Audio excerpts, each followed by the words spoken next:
Hello everyone, welcome to Nityapath. আজকে সকালবেলা আমরা চলে এসেছি নেচার দেখতে, পাখিদের কথা শুনতে আর গাছগাছালির সৌন্দর্য দেখতে। সো আজকে আমরা গাছগাছালি দেখব আর এই সুন্দর পরিবেশটাকে দেখব। আপনারা দেখতেই পাচ্ছেন আমি নামাজ পড়ে চলে এসেছি নেচারের সাথে কথা বলতে। আর আপনারাও নিশ্চয়ই এই সকালের ফুরফুরে হাওয়ায় নেচারের সাথে কথা বলতে ভালোবাসেন, আমিও ভালোবাসি। তো আজকে সকালে কারা কারা এরভাবে নেচারের সাথে কথা বলেছেন আমাকে কমেন্টে জানাবেন। কারা কারা পাখির ডাক শুনেছেন তারাও জানাবেন। আর আজকে সকালে নামাজটা কারা কারা পড়েছেন সেটাও জানাবেন। সো গাইস, সুন্দর ধান হয়েছে আর ধানের ভেতরে দেখুন মাছও আছে। দেখুন ওই সুন্দর গাছগাছালি, দেখুন গাছগুলোকে, কত সুন্দর সবুজ গাছগুলো, কত দেখতে লাগছে সুন্দর, তাদের গন্ধও সুন্দর, তাদের দেওয়া বাতাসও সুন্দর।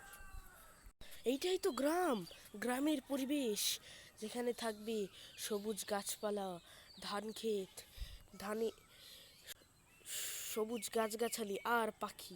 ওই দেখুন একটা পাখি, কত সুন্দর না পাখিটা, কত মিষ্টি পাখিটা, দেখে মনটা ভরে যাচ্ছে।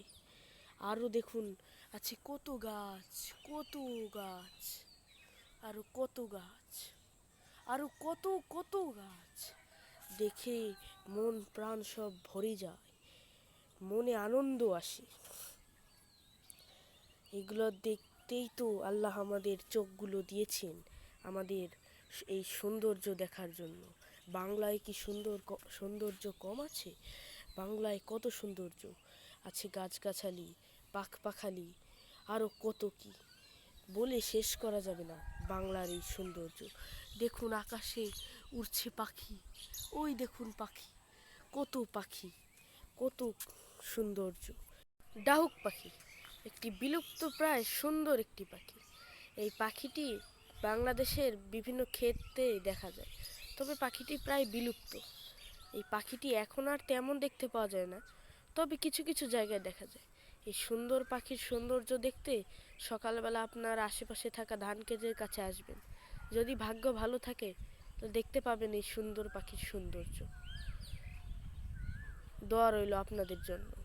কি সুন্দর পাখির দল সকালবেলা উড়ে যাচ্ছে নিজেদের খাবার আহরণের খোঁজে।